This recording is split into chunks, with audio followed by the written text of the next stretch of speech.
Hello दोस्तों, school of accounts में आपका स्वागत करता हूं। दोस्तों, अब मैं आपको क्या स्टार्ट कराने जा रहा हूं, अकाउंटिंग फॉर कंपनीज एज पर लेटेस्ट एक्ट, कंपनीज एक्ट 2013। ठीक है, इसको स्टार्ट करने से पहले कुछ वीडियो की बाइफिकेशन दे देता हूं आप लोगों को। सबसे पहले जो हम करने जा रहे हैं कंपनीज एक्ट, इसमें हम क्या करेंगे, शेयर्स और डिबेंचर्स कवर करेंगे। ठीक है दोस्तों, अब जो कंपनीज एक्ट है इसके अंदर सबसे पहले आपको पता होना चाहिए कंपनीज क्या होती है, शेयर्स क्या होते हैं। ठीक है ना, फिर उनका हम अकाउंट्स में उन्हें कैसे रिकॉर्ड करते हैं। ठीक है ना, जो भी ट्रांजैक्शंस होती है, जो भी आईपीओ आता है, कंपनी पहली बार लेके आती है आईपीओ, तो उनके ट्रांजैक्शंस कैसे रिकॉर्ड करेंगे, अब हम वो स्टार्ट करने जा रहे हैं। ठीक है, चलिए आइए शुरू करते हैं। पहले कंपनी होती ही क्या है। चलो दोस्तों, अब मैं आपको बता रहा था कंपनीज होती ही क्या है। चलो, उससे स्टार्ट करने से पहले मैं आपसे एक चीज पूछने जा रहा हूं फिर से। मैं बिजनेस स्टार्ट करने जा रहा हूं, मैं बिजनेस स्टार्ट करने जा रहा हूं। मेरे पास क्या चॉइस है?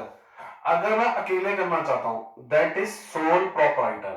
ठीक है, जो बिजनेस मैं अकेले करना चाहता हूं। मैं बिजनेस मिलकर करना चाहता हूं, ग्रुप ऑफ पर्सन के साथ करना चाहता हूं, दैट इज पार्टनरशिप। ठीक है ना, अ ग्रुप ऑफ पर्सन। ठीक है ना, और ये जो पार्टनरशिप फॉर्म होती है ना, इसके अंदर ये लोन किससे ले सकते हैं? ये अपने फ्रेंड से ले सकते हैं, बैंक लोन ले सकते हैं, या आपस में जो पार्टनर्स आएंगे वो रिसोर्सेज पूल कर सकते हैं। मेरे को बड़ा बिजनेस करना है, मुझे ज्यादा रिसोर्सेज की रिक्वायरमेंट है, मुझे ज्यादा कैपिटल कंट्रीब्यूशन चाहिए, तो इन दैट सिनेरियो मैं क्या ओपन करूंगा? कंपनी। मैं क्या ओपन करूंगा? कंपनी। ठीक है दोस्तों, तो अब यहीं से स्टार्ट होता है कंपनी होती क्या है। लेकिन उससे पहले इसके अंदर क्या होता है, कुछ पर्सन लिखते हैं जैसे सोहन लाल एंड कंपनी। ठीक है ना, सोहन लाल एंड कंपनी, ऐसे आपने कई शॉप्स के बाहर देखा हुआ, लिखा होगा। ठीक है ना, जब चलने तो जाते हैं वहां पर लोगों ने बहुत लिखा हुआ है ये मिस्टर एक्स एंड कंपनी। ठीक है, mister Y and company.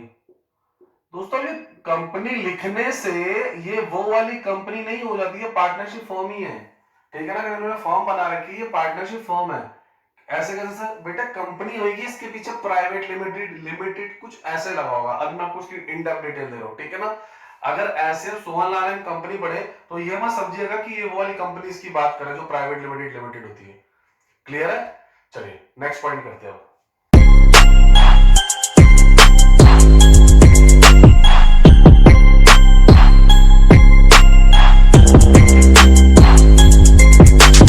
Company is an association of person, जब कई पर्सन मिलके एक कॉमन जगह पे कैपिटल कंट्रीब्यूट करते हैं। एक बैंक अकाउंट वाला, सबने कैपिटल कंट्रीब्यूट करी और सब मिलकर बिजनेस करते हैं, और इस बिजनेस को करने में हमने पब्लिक का भी पैसा इन्वॉल्व किया, ये बहुत सारे प्राइवेट प्लेयर्स का पैसा इन्वॉल्व किया। ठीक है ना, तो उसको हम क्या बोलते हैं? कंपनी।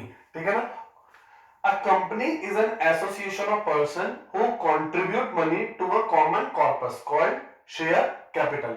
किसके लिए? टू कैरी ऑन एक्टिविटीज, जो भी हमारे बिजनेस की एक्टिविटीज होंगी। ठीक है ना, और कंपनी को हम जॉइंट स्टॉक कंपनी भी बोलते हैं। ठीक है सर, कोई एडवांटेज है? सर कोई एडवांटेज है, मैं अगर कंपनी बना रहा हूं तो क्यों बनाऊं? अगेन, अगर पार्टनरशिप की जगह हम कौन सा काम करें, अगर पार्टनरशिप की जगह हम कौन सा काम करें, हम कंपनी बना के काम करें, तो मुझे कुछ फायदा होना चाहिए, तभी तो मैं कंपनी बनाऊंगा। तो चलिए आज फायदे की बात करते हैं, कंपनी के फायदे की बात करते हैं। ठीक है, जिसे हम कैरेक्टरिस्टिक्स ऑफ कंपनीज भी बोलेंगे। ठीक है दोस्तों, चलिए सबसे स्टार्ट करते हैं। सबसे पहला है incorporation.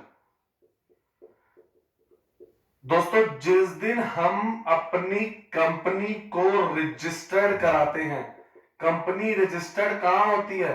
ROC, registrar of companies में। ठीक है ना, रजिस्ट्रार ऑफ कंपनीज, आरओसी। ठीक है, नेहरू प्लेस में बच्चा ऑफिस। हम जब अपनी कंपनी को इनकॉर्पोरेट कराते हैं तो हमें एक सर्टिफिकेट मिलता है, जैसे बेबी बॉर्न होता है एक सर्टिफिकेट मिलता है, बर्थ सर्टिफिकेट। ऐसे जब कंपनी बॉर्न होती है तो उसे मिलता है सीओआई, सर्टिफिकेट ऑफ इनकॉर्पोरेशन। ठीक है, सर्टिफिकेट ऑफ इनकॉर्पोरेशन। जो भी इनकॉर्पोरेशन का सर्टिफिकेट है, उस दिन से आपकी कंपनी लीगल एग्जिस्टेंस में आती है। आपकी कंपनी किस में आती है? लीगल एग्जिस्टेंस में। ठीक है, चलो सर अब कंपनी आ गई, ठीक है। सेकंड पॉइंट देखते हैं, आर्टिफिशियल पर्सन। अब ये क्या होता है आर्टिफिशियल पर्सन?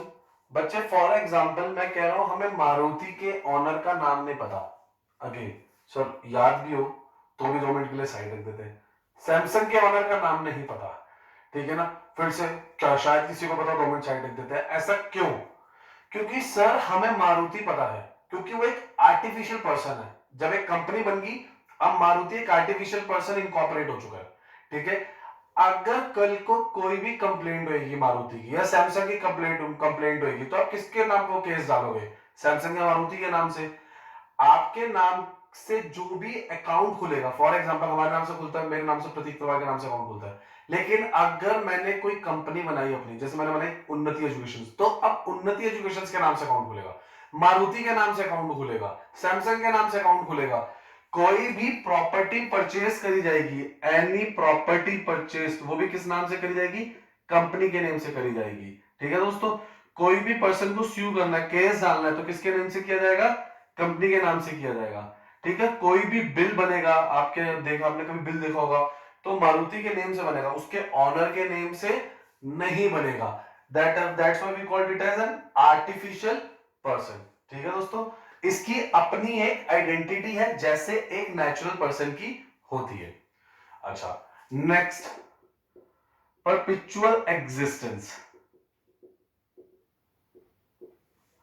अब दोस्तों इसमें क्या होता है, फॉर एग्जाम्पल एक कंपनी लीगल प्रोसेस के थ्रू आई है, एक कंपनी लीगल प्रोसेस के थ्रू आई है, इनकॉर्पोरेशन के। किसके थ्रू आई है? इनकॉर्पोरेशन के। अब कोई भी उसका शेयर होल्डर हो, डायरेक्टर हो, किसी की कोई रिटायरमेंट ले ले, किसी की डेथ हो जाए, कोई इंसॉल्वेंट हो जाए, या मैं कह रहा हूं सारे डायरेक्टर्स की एक साथ डेथ हो जाए, कोई प्रमोटर की डेथ हो जाए, ऐसा होना मतलब एग्जांपल है, ठीक है। तो इन दैट सिनेरियो कंपनी बंद नहीं होगी, ठीक है ना। कंपनी जो एक लीगल प्रोसेस किसके थ्रू आई है? इनकॉर्पोरेशन के थ्रू, वो एक लीगल प्रोसेस वाइंडिंग अप के थ्रू जाएगी, बंद होगी, ठीक है ना। लीगल प्रोसेस वाइंडिंग अप के थ्रू, ठीक है ना। किसी शेयर होल्डर की डेथ हो जाती है, तो वो शेयर किसको ट्रांसफर हो जाएंगे? उसके नॉमिनी को ट्रांसफर हो जाएंगे। क्लियर है? नेक्स्ट पॉइंट देखते हैं, ट्रांसफरेबिलिटी ऑफ शेयर्स। दोस्तों फॉर एग्जांपल मेरी और मिस्टर एक्स की पार्टनरशिप थी, एक्स को बिजनेस नहीं करना, एक्स को बिजनेस नहीं करना, ठीक है ना। लेकिन अब वो जाएगा तो मेरे को डिसोल्यूशन कराना पड़ सकता है फर्म का, ये बहुत सारी कॉम्प्लिकेशंस हैं, ठीक है ना। लेकिन कंपनी में ऐसा है ही नहीं। अगर आपको कंपनी में इजी एंट्री और इजी एग्जिट मिलती है, जैसे अब मिस्टर एक्स को जाना है, मिस्टर एक्स अपने सारे शेयर्स, अपने सारे वोटिंग राइट्स, जो भी उनका कैपिटल था, जो भी शेयर होल्डर कौन होता है जिसके पास कंपनी के राइट्स है, वो अपने राइट्स मिस्टर वाई को बेच के निकल सकते हैं, फुल राइट है उनके पास। अब इन दैट सिनेरियो मेरी कंपनी में कोई इफेक्ट नहीं पड़ेगा, मेरी कंपनी बंद नहीं होगी, जैसे कंपनी रेगुलर वर्क कर रही है वैसे ही करती रहेगी, ठीक है ना। फिर से परपेचुअल एग्जिस्टेंस की जो मेन कहावत है, मेंबर्स में कम मेंबर्स में गो, मेंबर्स में come members may go, but company goes on forever, company हमेशा चलती चली जाती है, ठीक है ना। तो वही ट्रांसफरेबिलिटी, किसी के आने जाने से कोई फर्क नहीं पड़ेगा, हमारी कंपनी की वर्किंग वैसे ही स्मूथली चलेगी, ठीक है ना, किसी के आने जाने से कोई फर्क नहीं पड़ेगा, ठीक है दोस्तों। चलिए अब इसका एक नेक्स्ट पॉइंट देखते हैं, लिमिटेड लाइबिलिटी। अब दोस्तों ये लिमिटेड लाइबिलिटी क्या होती है? इसी की वजह सबसे बेस्ट बेनिफिट है कंपनी का ये दोस्तों। फॉर एग्जांपल लिमिटेड लाइबिलिटी है, कंपनी के पास अगर 100 करोड़ के एसेट है, एग्जांपल के लिए चलो छोटा कर लेते हैं एग्जांपल, 1 करोड़ के एसेट है, ठीक है, और कंपनी के ऊपर लाइबिलिटी है 1.2 करोड़ की, 1.3 करोड़ की, 1.4 करोड़ की होती है, कंपनी को लॉस हो जाता है इतने का। तो in that scenario share holders जो है कंपनी के, जिन्होंने पैसा लगाया हुआ है कंपनी में, उनको ज्यादा पैसा नहीं देना पड़ेगा, उनकी उस तरफ कोई लाइबिलिटी नहीं है, कंपनी की लाइबिलिटी है। हमारी क्या है? Limited liability. पार्टनरशिप में ये डिसएडवांटेज है, अनलिमिटेड लाइबिलिटी। इन केस अगर ये लॉस पार्टनरशिप में हुआ था 1.5 करोड़ का, और हमारे पास फर्म के पास 1 करोड़ होते तो बाकी के जो 50 लाख या 20 लाख है ना, वो मेरी पर्सनल प्रॉपर्टी को बेच के रिकवर किए जाते। बट इन दैट सिनेरियो, कंपनियों के सिनेरियो में ऐसा नहीं होएगा। हाँ, अगर शेयर होल्डर से कुछ पैसे पेंडिंग हैं तो हम उनसे वो वाले पैसे मंगवा सकते हैं in the event of winding up, या अगर गारंटी का केस था तो उन्होंने कुछ गारंटी दी थी तो हम मंगवा सकते हैं गारंटीड अमाउंट। क्लियर है? इसके अलावा शेयर होल्डर कोई भी पैसे नहीं देगा, चाहे कंपनी को जो मर्जी नुकसान हो जाए। That's called limited liability, that's called limited liability. ठीक है दोस्तों, चलिए थोड़ी सी स्पेस की प्रॉब्लम है तो मैं इसको हटा रहा हूं, लिमिटेड लायबिलिटी और ट्रांसफरेबिलिटी को। ठीक है, चलिए नेक्स्ट पॉइंट करते हैं, कॉमन सील। अब कॉमन सील क्या होता है दोस्तों? कंपनी एक आर्टिफिशियल पर्सन है, कंपनी एक आर्टिफिशियल पर्सन है, तो वो साइन वगैरह कैसे करेगी? डॉक्यूमेंट जैसे वो होएगा तो कैसे होएगा? तो कंपनी के बिहाफ पे उसका एजेंट साइन करेगा, कंपनी के बिहाफ पे उसका एजेंट सारे डॉक्यूमेंट वगैरह साइन करेगा। ठीक है ना? एजेंट कौन होता है कंपनी का? डायरेक्टर। एजेंट कौन होता है? डायरेक्टर। डायरेक्टर जो सारे डिसीजंस लेता है, कोई भी लोन डॉक्यूमेंट एग्जीक्यूट करना, कोई प्रॉपर्टी खरीदनी है, कुछ भी एग्जीक्यूशन करनी है, बाकी कौन करेगा? Director. Director act as an agent, किसके लिए? कंपनी के लिए। तो अब वो क्या चीज होगी कंपनी के साइनिंग, हम क्या बोलेंगे? Common seal. ठीक है दोस्तों, ये सारे कैरेक्टरिस्टिक्स है, आप अपनी बुक्स में से पढ़ के देखिएगा। ठीक है ना? मैंने आपको इन ब्रीफ इसके एक्सप्लेनेशन कर दिए है। ठीक है, चलिए अब हम अपने इसको खत्म करते हैं। अब मैं आपको नेक्स्ट वीडियो में और एक्सप्लेनेशन दूंगा कि कंपनीज क्या होती है, कंपनी के इन डेप्थ नॉलेज दूंगा। मेरे चैनल को लाइक एंड सब्सक्राइब नहीं किया तो जरूर कर लीजिए। Thank you.